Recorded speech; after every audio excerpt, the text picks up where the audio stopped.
এই কোরআন দিয়ে দুনিয়া চলবে, এই কোরআন দিয়ে রাষ্ট্র চলবে, এই কোরআন দিয়ে আদালত চলবে, এই কোরআন দিয়ে পার্লামেন্ট চলবে, এই কোরআন দিয়ে সেনাবাহিনী চলবে, এই কোরআন দিয়ে শিক্ষা প্রতিষ্ঠান চলবে। এটাই হলো কোরআন, আমাদের জীবন বিধান, এটাই আমাদের পরিচয়, আমাদের মাথার মুকুট। মানব রচিত রাষ্ট্র ব্যবস্থাকে না বলুন, এই প্রতিবাদী স্লোগানকে সামনে রেখে গাজীপুর জেলা ও মহানগর হিজবুত তৌহিদের আয়োজনে অনুষ্ঠিত হল এক বর্ণাঢ্য ও প্রাণবন্ত কর্মী সভা। গতকাল বিকেল ৩টায় গাজীপুরের সাগর সৈকত কনভেনশন হলে এই কর্মী সভা অনুষ্ঠিত হয়। বিশ্বের শ্রেষ্ঠতম বিপ্লবী মহানবী হযরত মুহাম্মদ সাল্লাল্লাহু আলাইহি সাল্লাম বিপ্লবের মূল মন্ত্র কি ছিল? লা ইলাহা ইল্লাল্লাহ, লা ইলাহা ইল্লাল্লাহ, আর কোনো কথা নাই। লা ইলাহা ইল্লাল্লাহ দিয়ে ভিক্ষা করে না কিনিয়া, এই লা ইলাহা ইল্লাল্লাহ দিয়ে রণাঙ্গনে বিজয় লাভ করেছে, লা ইলাহা ইল্লাল্লাহ দিয়ে দুনিয়া শাসন করেছে। মুহাম্মদ ছিল খলিফা, খলিফাতুল মুসলিমিন, আমিরুল মুমিনিন, শাসক, গভর্নর।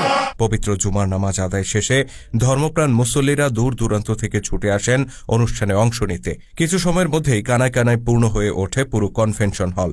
আগত কর্মীরা গভীর মনোযোগে এ সময় অতিথিদের বক্তব্য শ্রবণ করেন। হিজবুত তৌহিদের গাজীপুর ও উত্তরা অঞ্চলের সভাপতি শহীদুল ইসলামের সভাপতিত্বে অনুষ্ঠানে প্রধান অতিথি হিসেবে উপস্থিত ছিলেন সন্ত্রাস, জঙ্গিবাদ ও সাম্প্রদায়িকতা বিরোধী সোসাইটির চেয়ারম্যান এবং হিজবুত তৌহিদের শীর্ষ নেতা ইমাম হোসেন মোহাম্মদ সেলিম। তো আমি মুহতারাম ইসলামী দলের নেতাদেরকে বলতে চাই, আপনারা যদি পারেন তাওহীদের উপরে ঐক্যবদ্ধ হন।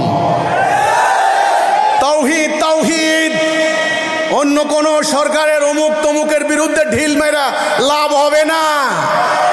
তাওহীদ, রাসূলুল্লাহ যে ঐক্য করেছেন, তাওহীদের উপরে ঐক্যবদ্ধ করেন, আল্লাহর দেওয়া কর্মসূচি অনুসরণ করেন, তবে ইসলাম প্রতিষ্ঠার স্বপ্ন দেখেন, না হলে স্বপ্ন দুঃস্বপ্নই থেকে যাবে।